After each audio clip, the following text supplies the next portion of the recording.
Bam's 83 versus Kobe's 81.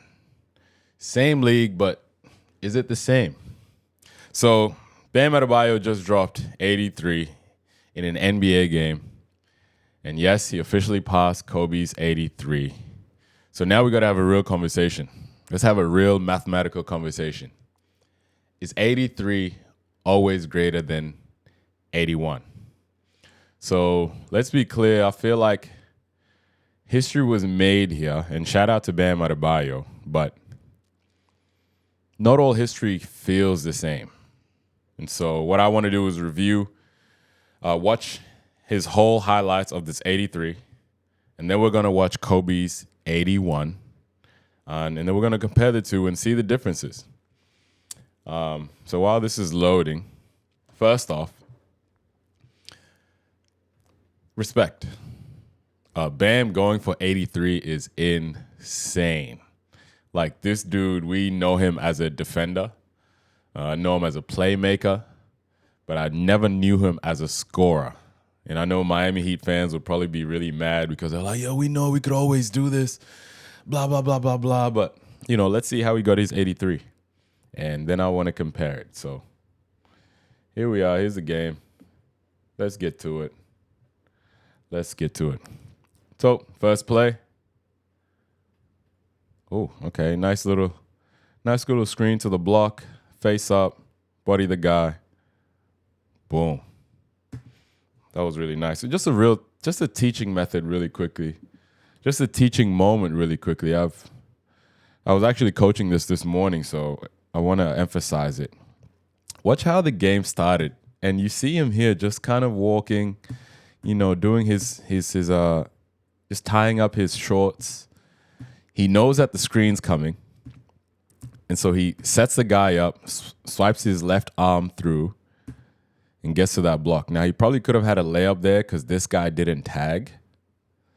But he decided to get to the block, face up, see what he had.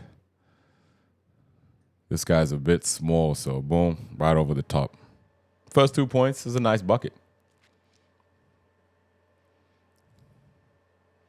Hand down, man down.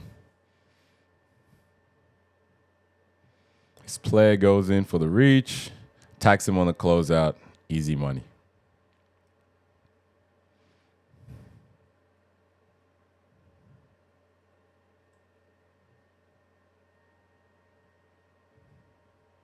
Goaltending, okay.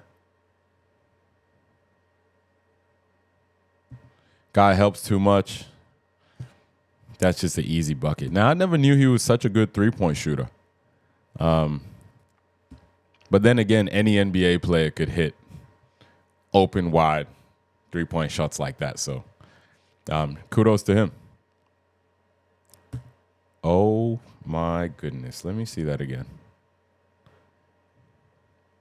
Boom. Attack the closeout. Put it on his head. That is disgusting. Oh, my goodness.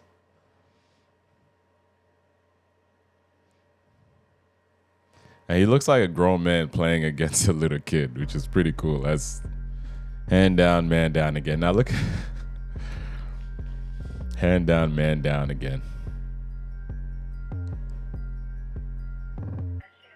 Hand down, man down. Boom. Splash.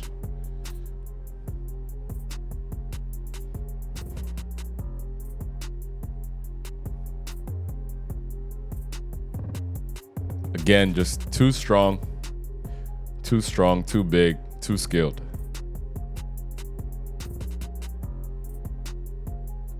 Yeah, wow. Hezzy into that pool. Like, now everyone's starting to be shocked because I'm not sure if he does this on the regular. Look, skip into that three. Guy steps back. Boom. He has a nice shot. Like, kudos to Bam. That is a beautiful shot.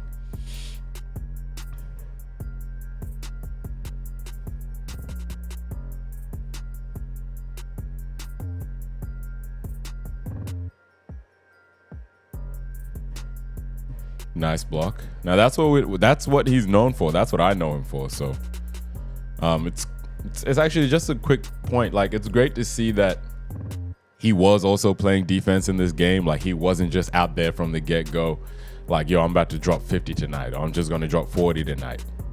Now, I know they were down with no Tyler Hero, and some of the other marquee guys weren't there, so he probably knew he had to score a lot or had to be aggressive, but, you know, he was also exerting energy on the defensive end, so shout out to him for that. Just too strong. Great counter.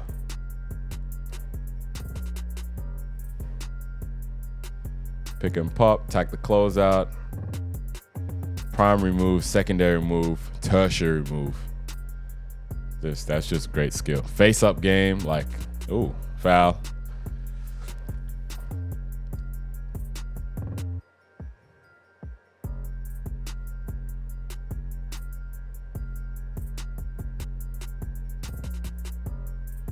Great ball movement.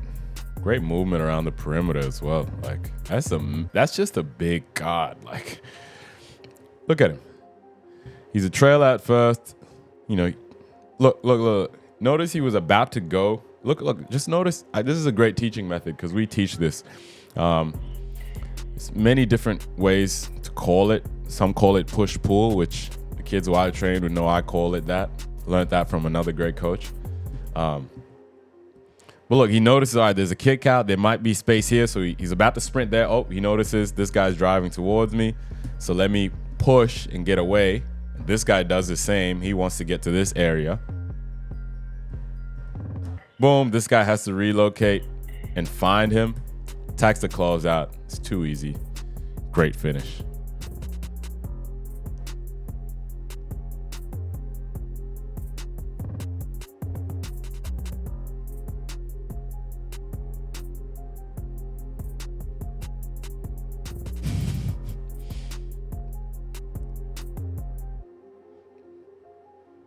Pick and pop, just attacking the closeout, like, too easy. That's just too open. So let me just stop it there really quickly. I'm not sure how basketball is played now these days, but if I know that my guy can shoot that three and he's hit 3, 4, 5 already in the first half, I'm probably not going to sit this deep and try to help off him. I'm probably going to stick to him. Not even because the coach told me. For my own pride. I don't want the guy that I'm guarding to be knocking down easy layups. I'm calling those threes layups because that's what it is for NBA players. Highly skilled NBA players. Like, I'm not going to be... Look, like, that's just too easy. I don't care how tall, how long you are. You're not going to be able to recover in time for a guy who can knock down the easiest three-pointer in the NBA. That corner three is the easiest shot in the NBA. So, just a teaching method to kids today. If someone knocks down 3 or 4 against you, you should probably stick to them and not help off the corners.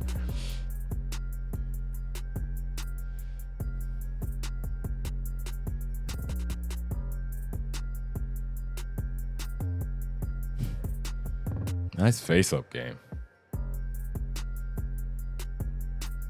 Let's watch that again. Turn and face on the front pivot.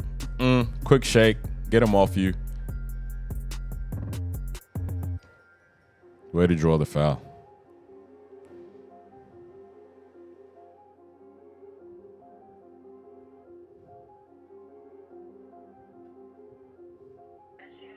Okay, so he's starting to get double teamed, but way to draw that foul and way to knock down the free throws. Like, for kids out there playing, like,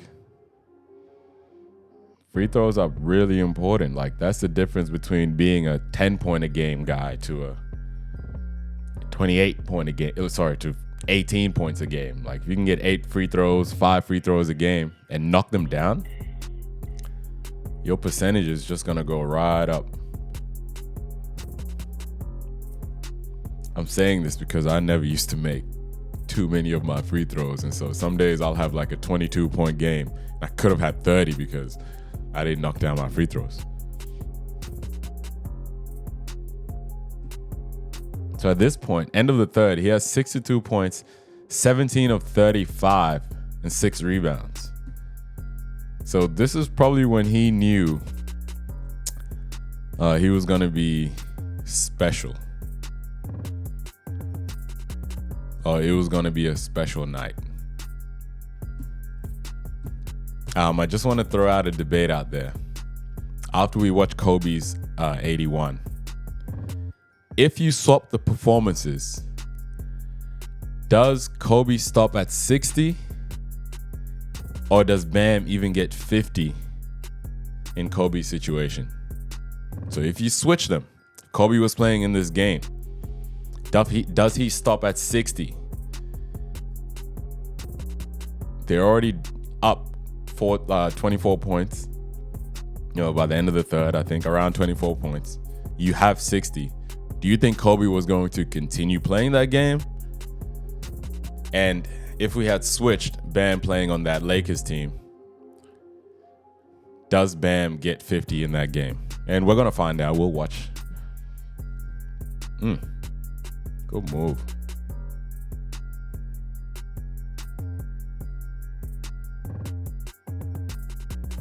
So at this point, him and Spoelstra were just like, yo, just go get it. Go get it. If you can get 70, go get 70. If you can get 80, go get 80. If you can get 100, I wonder if he thought he could get 100. Oh my goodness. Like,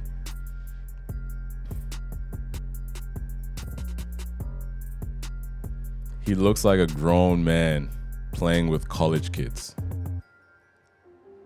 Like, just too big, too strong, too aggressive, too hungry.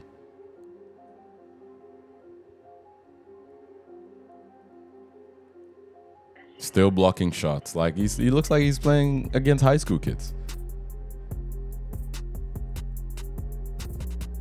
Too big.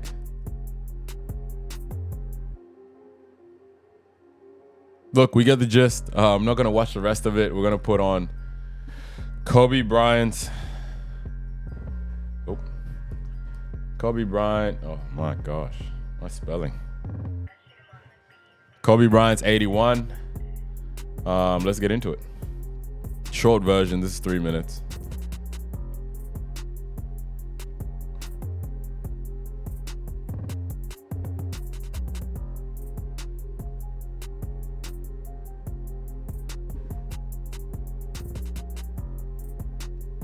First bucket. Baseline. Oh my goodness, look at that. So this is when the Lakers were playing that triangle. He flashes to the high post, and now it's going to be a two-man game on that weak side. I don't know who this is. He's going to cut back door. Oh, that's Lamar. Lamar's going to cut back door, but look how tough that is. Fake that handoff. Boom. First 4 points. Top of the key. Guy closes out late. Knock that down. Tough. Face up, go baseline. Easy bucket.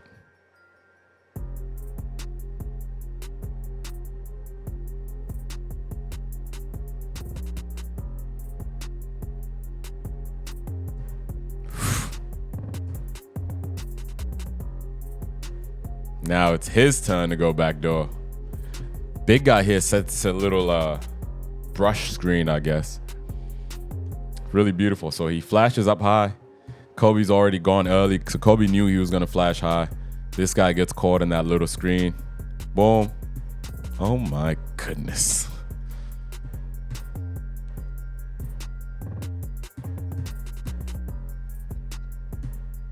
Pull up mid-range. Boom. Now, to all the analytics people right now who say the mid-range is dead, who don't like the mid-range,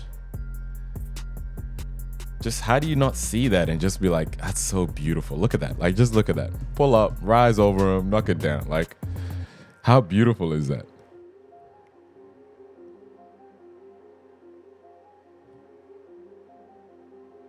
So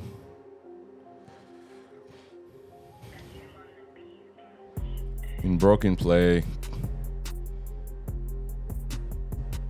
pull up against 2 before he even gets to that help defender. Bang.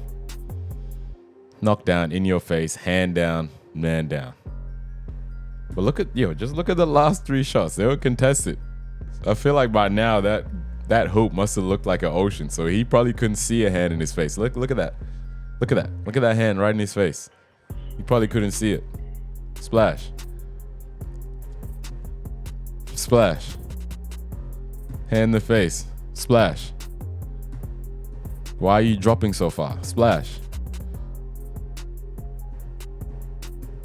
Okay, you don't want to force me base. I'm going to go base anyway. Oh, you're going to jump? You're going to jump again? Not going to jump the 3rd time? All right, I'll rise right over you. Oh my goodness. Tough. No one came to help. It's too easy. Great steal. See what he's going to do here. Nice. 51. Nice. Backdoor cut there. Oh my goodness. My goodness. And 1 with the foul.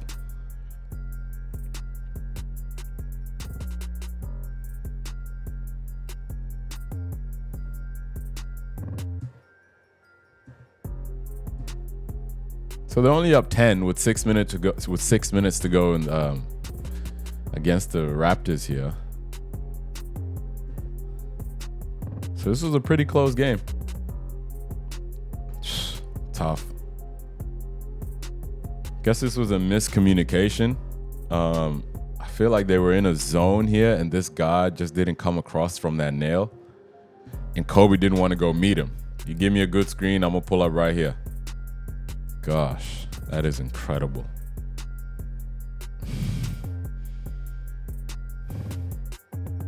That is incredible. Look at that.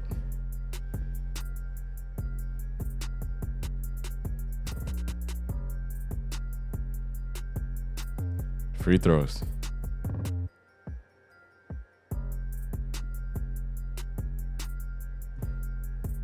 Okay, minute 47 to go. I guess Kobe was like, all right, I'll stay in the game. Let me win.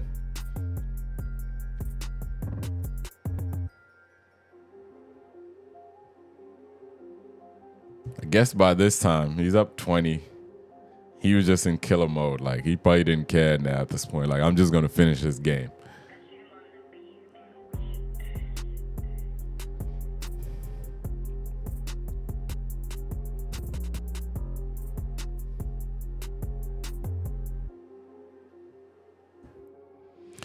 Okay, so what do we analyze here?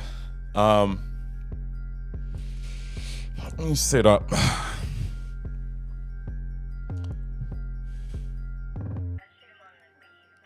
If you're a young hooper,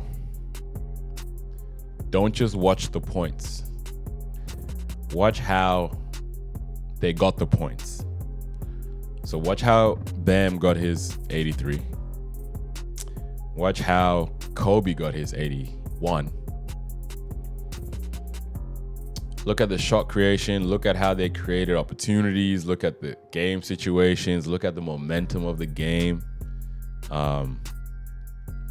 There's a lot to see here. There's a lot to analyze. But I just feel like, and you guys tell me what you think in the comments. Kobe's 81 felt like it was a bigger moment than Bam's 83. Not to throw shade at Bam, like, he is incredible, super skilled, like, for a big man, for a big guy, to be doing all of that. Incredible. And there's a bunch of narratives out there about how the NBA is this, the NBA is that, the Wizards weren't ready, the Wizards were tanking, and all this other nonsense. I don't care. 83 is 83. But sometimes how you get your points is more important than how many points you get. So for all the young hoopers out there, work on your free throws, work on game situation plays, and work on making tough shots. Like, you see what Kobe did. He's practiced those pull-ups, mid-range, threes, elevating, pump fakes thousands of times. And so I guess the real takeaway from this is work on your game. Work on what you're good at. Work on your weaknesses. And then start to visualize how you're going to get your points. And that's all. Might do more of these. If you enjoyed this video, like, subscribe, watch my channel for more of these videos. I have a bunch of basketball videos in the playlist on Made by Kings. Also do a podcast called The Searchers Podcast, where we do talk basketball. We talk on how to get better, how to improve your game. If you're in the Brisbane area and you would like to book an individual basketball training session with me, find me on theplaybook.coach. You'll find me there. You'll find my profile. I'll put it in the description below. Enjoy. Thanks for watching. Peace.